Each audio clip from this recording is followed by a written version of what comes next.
பரிசுத்தாவினுடைய நடத்துதலினாலே உங்கள் தேவனுக்கு பிரியமான காணிக்கைகளை என்ன பண்ணுவீங்க? செலுத்துவீங்க. ஆனால் மனசும் மாம்சமும் உங்களுக்குள்ள போர் செய்தான் தேவனுக்கு பிரியமான விலை செய்ய பிசாசன் உங்களுக்கு விடமாட்டான். அவனே உங்களுக்கு கண்ணியாய் மாறுவான். பேதுரு அறிந்து அந்த அப்போஸ்தலரிலே அவர் சொல்லப்பட்ட வார்த்தைகளை நாம் பார்ப்போமானால் நல்லா கவனிங்க. ஏன் இந்த வார்த்தை வருது எனக்கு தெரியல. ஆல்ரெடி ஏதோ ஒரு காரியத்தை வைக்கிறார். அப்போஸ்தலர் 5ஆம் அதிகாரமா? ஆமாம், 5ஆம் அதிகாரம்.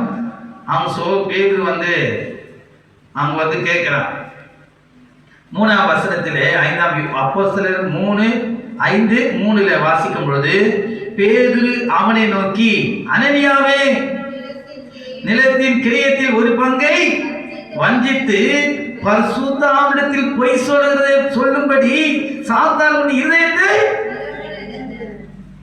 என்னங்க இது? பழைய ஏற்பாட்டுடைய காலத்துல அப்படி இருக்கு, புதிய ஏற்பாட்டு காலத்துல இப்படி இருக்கு.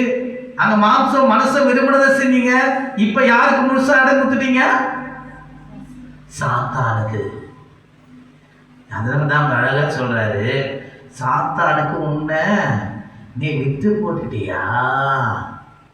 நீ பரிசுத்தாவினருக்கு விரோதமா சொல்லலாமா? பொய் சொல்லலாமா?